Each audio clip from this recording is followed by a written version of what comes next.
Marie donc a reçu, selon la tradition, non seulement le titre de Nouvelle Ève, mais celui de Mère de la Divine Grâce, Mère aimable, Mère admirable, comme le disent ces litanies, ou encore comme Mère de miséricorde. Les pères de l'Église ont dit souvent Mère de tous les chrétiens et Mère de tous les hommes. En quel sens faut-il entendre cette maternité spirituelle? Quand Marie est-elle devenue notre mère? Comment sa maternité s'étend-elle à tous les fidèles, même s'ils ne sont pas en état de grâce? Comment à tous les hommes s'étend-elle cette maternité, même s'ils n'ont pas la foi? Ce sont des questions qu'il convient ici d'examiner.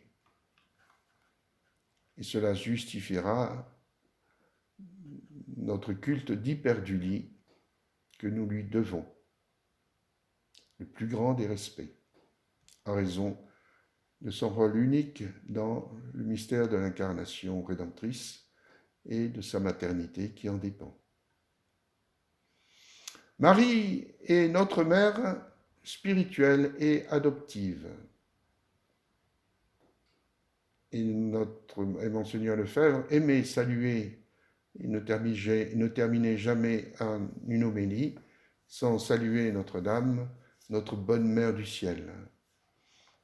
Marie donc est notre mère spirituelle et adoptive, en ce sens que par son union au Christ Rédempteur, elle nous a communiqué la vie surnaturelle de la grâce. De ce point de vue, elle est beaucoup plus que notre sœur. On doit dire, par analogie avec la vie surnaturelle, qu'elle nous a enfantés à la vie divine.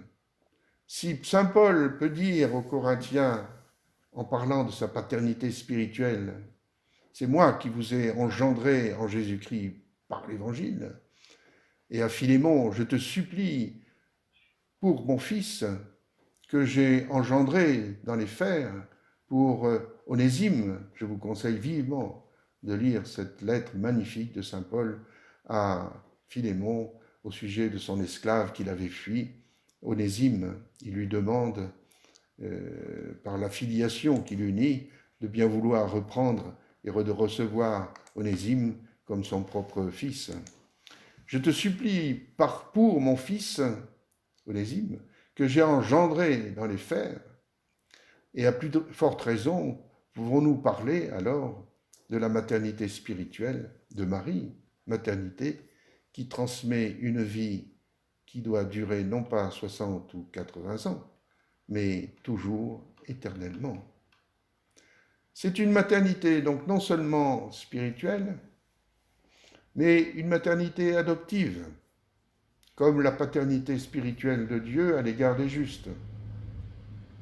Mais cette adoption est beaucoup plus intime et féconde que l'adoption humaine par laquelle un riche sans postérité déclare considérer un pauvre orphelin comme son fils et son héritier. Cette déclaration reste d'ordre juridique, et bien qu'elle soit le signe de l'affection de celui qui adopte, elle ne produit rien dans l'âme de l'enfant adopté. Au contraire, pour la postérité, pour la paternité adoptive de Dieu à l'égard du juste, produit dans l'âme cette paternité de celui adopté, la grâce sanctifiante.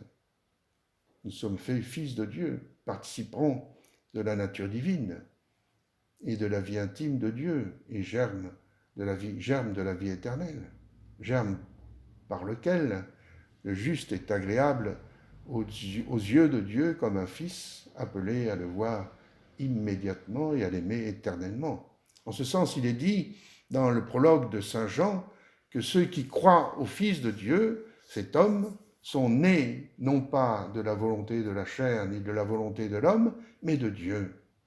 Cela nous montre la fécondité de la paternité spirituelle. À cette fécondité participe la maternité spirituelle et adoptive de Marie.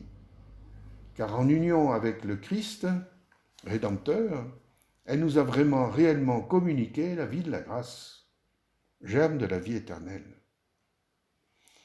Elle peut donc et doit être appelée Mater Gratiae, Mater Misericordiae.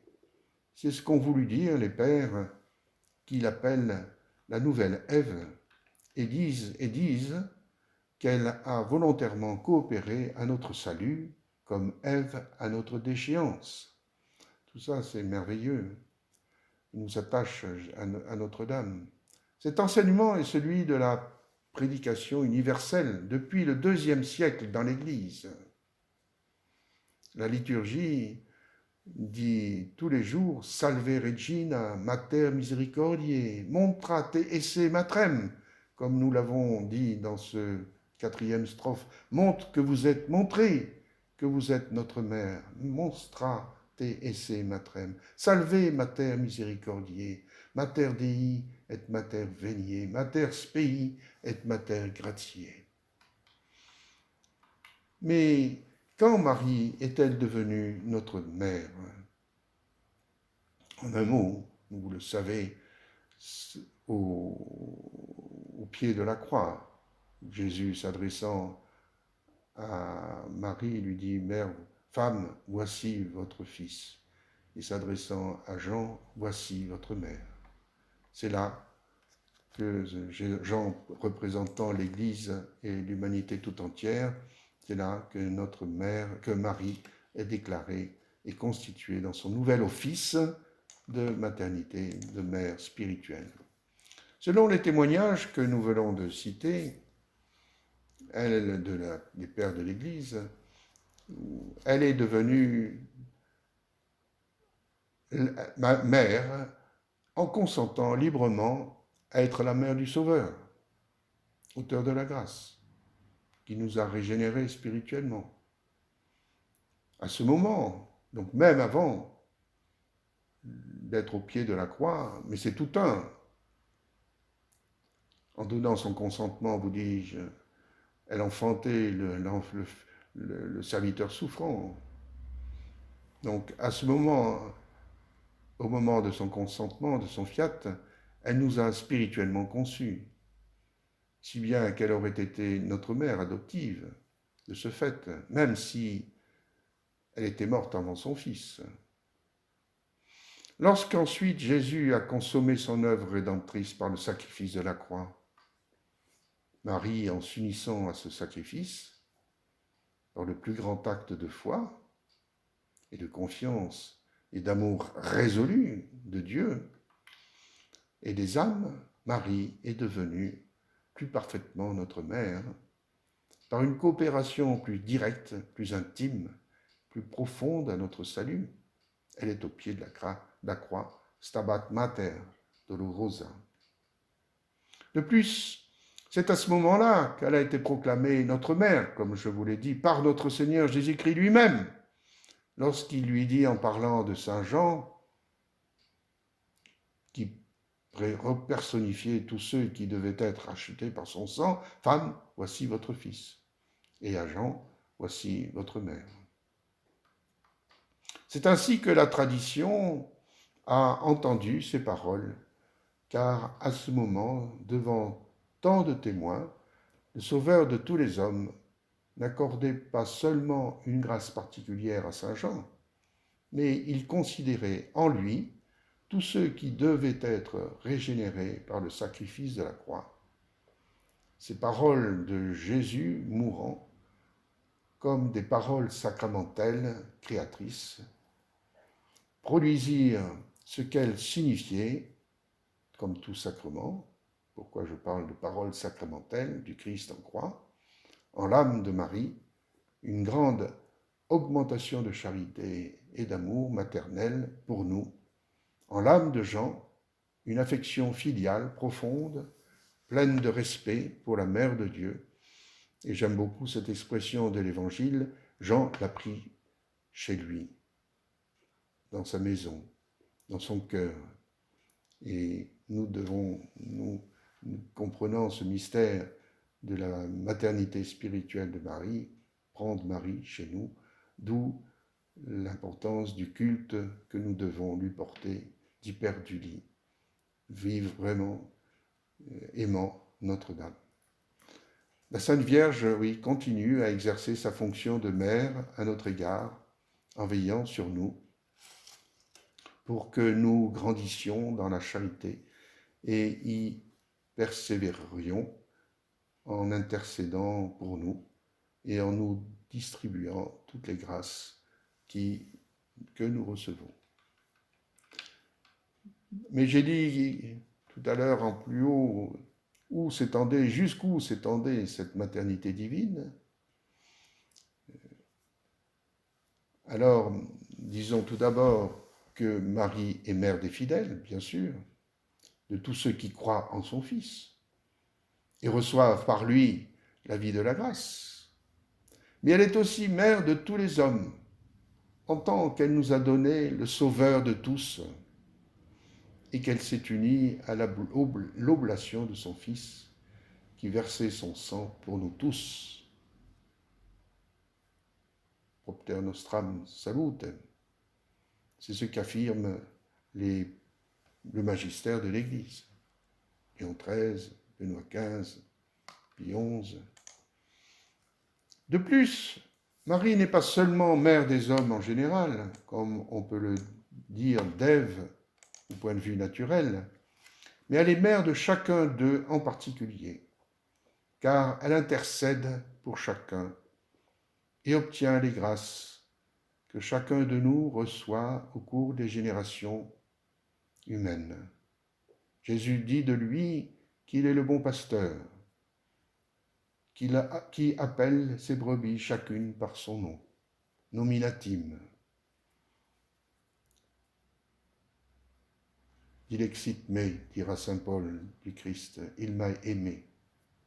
Il y a quelque chose de semblable pour Marie, mère spirituelle, de chaque homme en particulier. Cependant, Marie n'est pas de la même manière mère des fidèles et des infidèles, des justes et des pécheurs. Il faut faire ici la distinction admise au sujet du Christ par rapport aux divers membres de son corps mystique. À l'égard des infidèles, elle est leur mère en tant qu'elle est destinée à les engendrer à la vie de la grâce. En tant qu'elle leur obtient des grâces actuelles qui les disposent à la foi et à la justification.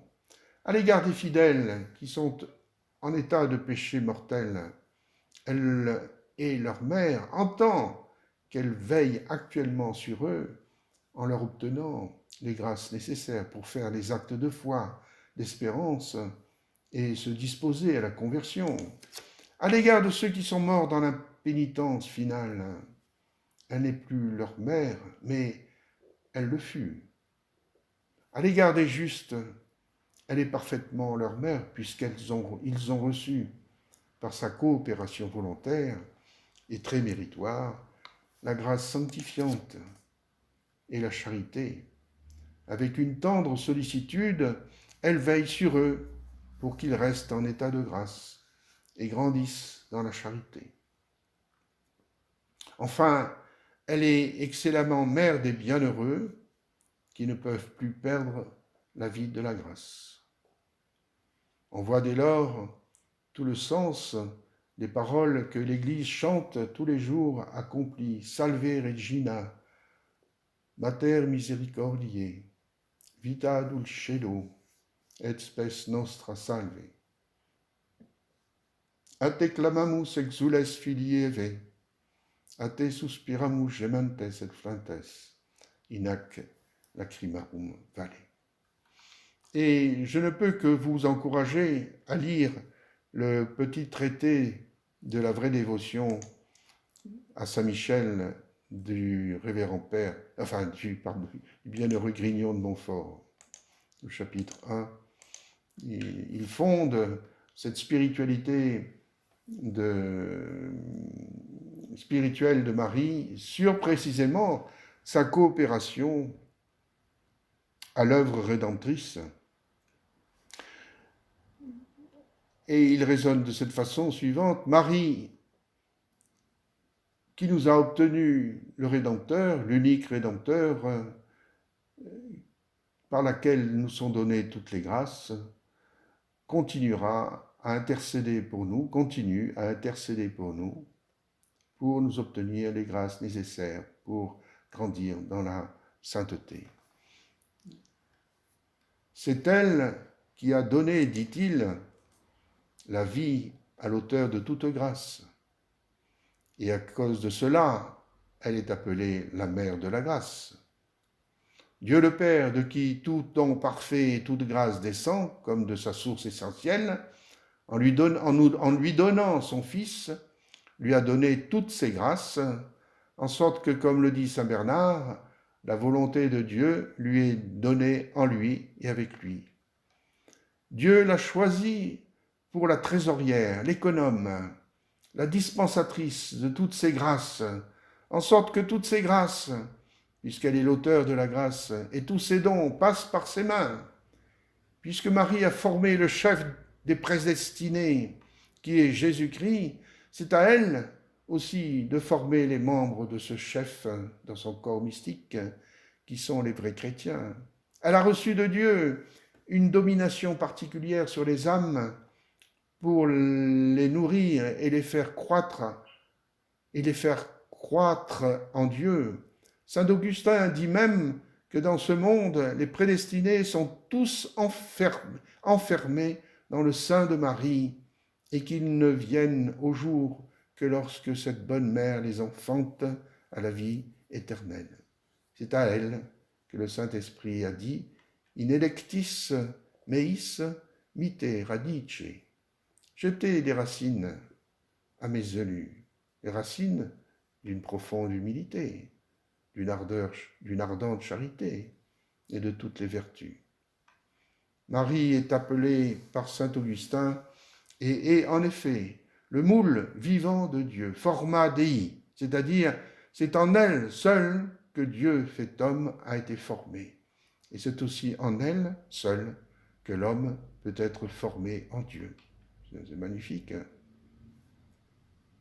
Quiconque est jeté dans ce moule du cœur de Marie et se laisse manier, y reçoit tous les traits de notre Seigneur Jésus-Christ, toutes les vertus, vrai Dieu, et d'une manière proportionnée à la faiblesse humaine, sans beaucoup d'agonie et de travaux, d'une manière sûre, sans crainte d'illusion, car le démon n'a point eu et n'aura jamais accès à Marie, sainte et immaculée, sans ombre de la moindre tache du péché, qu'il y a que de différence entre une âme formée en Jésus-Christ par les voies ordinaires de ceux qui, comme les sculpteurs, se fient en leur savoir-faire et s'appuient sur leur industrie, et une âme bien maniable, bien déliée, bien fondue, et qui, sans aucun appui sur elle-même, se jette en Marie et s'y laisse manier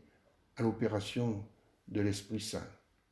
Qu'il y a de tâches, qu'il y a de défauts, qu'il y a de ténèbres, qu'il y a d'illusions, qu'il y a de naturel, qu'il y a d'humain dans la première âme, et que la seconde est pure, divine et semblable à Jésus-Christ.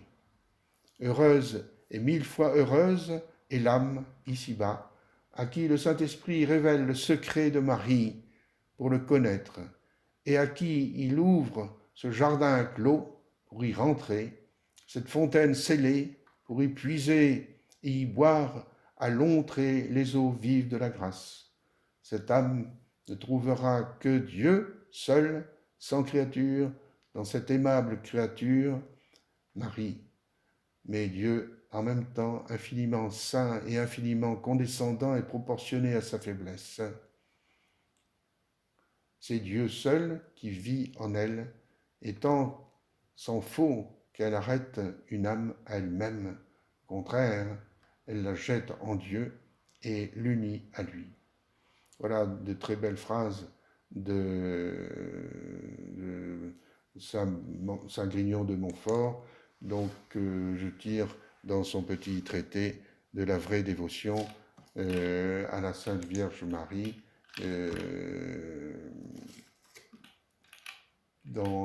je vous cite le lieu, dans le chapitre 1, article 1, paragraphe 2. Dieu veut se servir de Marie dans la sanctification des âmes. Et il résume dans le secret de Marie cette belle doctrine. Donc, concluons, si vous voulez, Dieu le Père a fait Marie l'unique trésorière de ses trésors et l'unique dispensatrice de ses grâces, pour anoblir, élever, enrichir qui elle veut, moi, vous, pour faire entrer qui elle veut dans la voie étroite du ciel. Et c'est pourquoi on peut dire que prenez Marie pour compagne, j'allais dire, et vous êtes assurés de l'éternité. Oui, pour faire entrer qui elle veut dans la voie étroite du ciel, pour faire passer malgré tout qui elle veut par la porte étroite de la vie divine, et pour donner le trône, le sceptre et la couronne de roi à qui elle veut. C'est Marie seule à qui Dieu a donné les clés, les celliers, nous pourrait-on dire, du divin amour, et le pouvoir d'entrer dans les voies les plus sublimes et les plus secrètes de la perfection, et d'y faire entrer les autres. Je peux dire qu'un témoignage, tous les soirs, je lis une belle prière que j'ai trouvée dans Grignon de Montfort sur la Sainte Vierge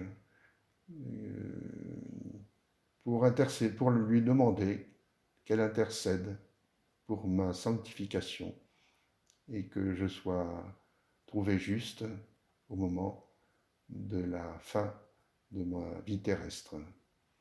Et je dois dire que je lis cette belle prière que je pourrais éventuellement vous donner tous les soirs en union avec des jeunes garçons que j'ai eus en communion solennelle lorsque j'étais à Rolleboise en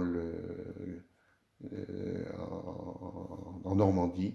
Et je prie cette prière en union avec eux, car ils m'ont dit qu'ils y restaient fidèles.